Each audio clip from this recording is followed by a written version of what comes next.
We'll now begin looking at the three main stages of cell division. The cell cycle is the regular sequence of growth and division that most cells undergo. The first stage is called interphase, and this is the time before when cell division occurs. And during this time, the cell grows, copies its DNA, and prepares to divide into two cells. In the first piece of interphase, the cell grows to full size and makes new ribosomes and produces enzymes. So I drew here the process of growth. If we use the process of cell division looking at a liver cell's time period, it takes 22 hours for one liver cell to go through the cell cycle. The growth time of those 22 hours is 9 hours. Next, during interphase, the DNA is replicated. An exact copy of the DNA is produced in the nucleus.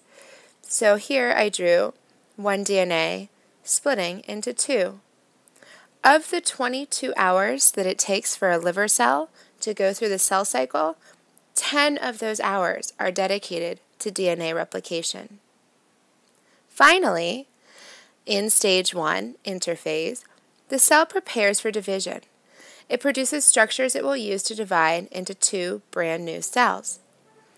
And of the 22 hours, the prep for division takes about 2 hours.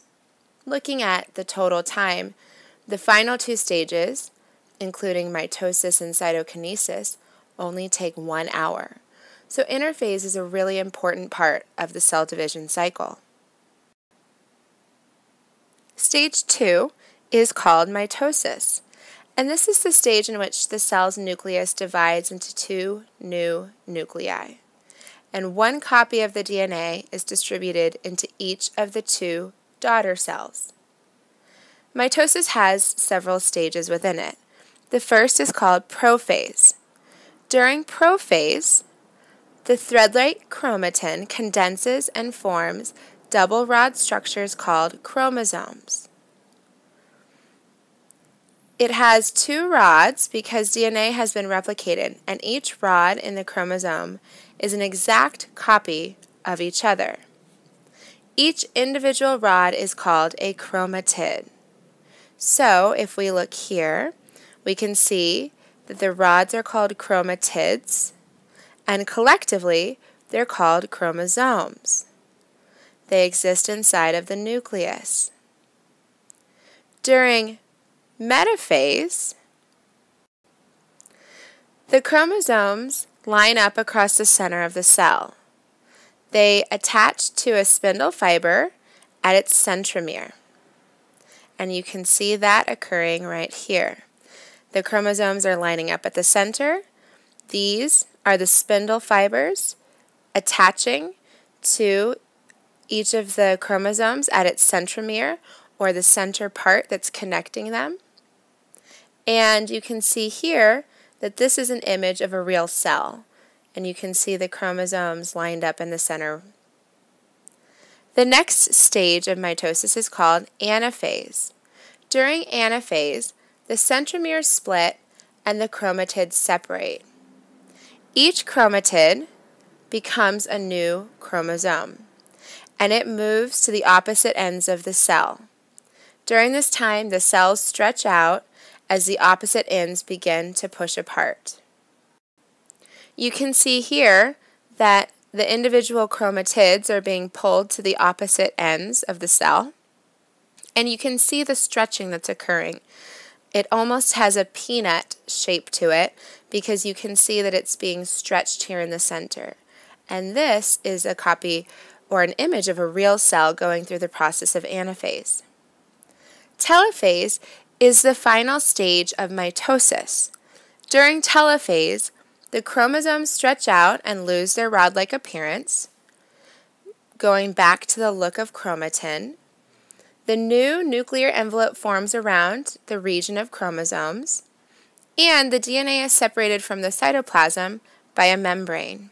So you can see it's beginning to get even more tight between the two, and you can now see the regions that will ultimately become the two daughter cells. You can see that the chromosomes are now located within a membrane.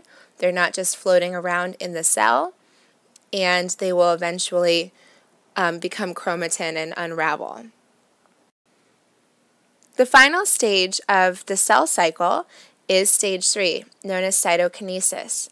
And it is during cytokinesis that the cytoplasm divides and the organelles are distributed to each of the two new cells. In animal cells, the cell membrane actually squeezes together around the middle of the cell and pinches it into two new cells.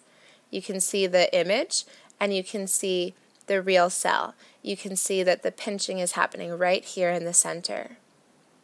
In plant cells, the rigid cell wall cannot actually squeeze, so a cell plate forms across the middle of the cell and develops into new cell membranes, which a cell wall then forms around. So this is a membrane forming in the center that eventually will separate and a new cell wall will form there. Now it's important to take a deeper look at the structure of DNA. DNA are essentially tightly wound proteins, and it looks like a twisted ladder.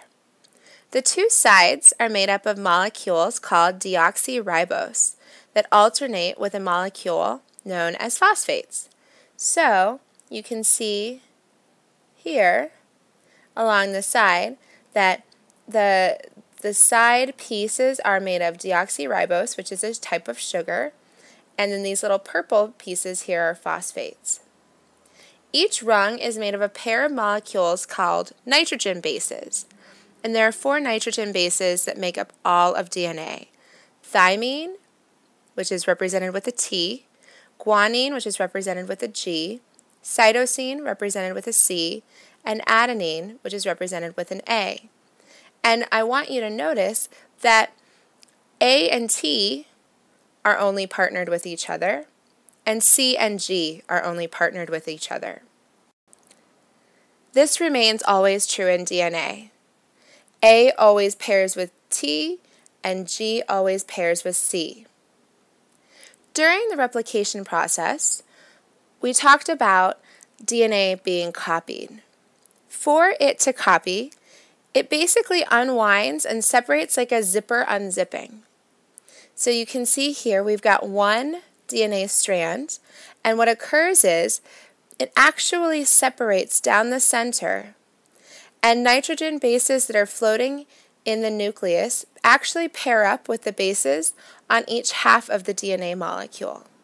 So this is the old strand, and this is the old strand, and the DNA bases, the adenine, thymine, guanine, or cytosine that are floating inside the cell pair up and help make the new DNA and the new DNA.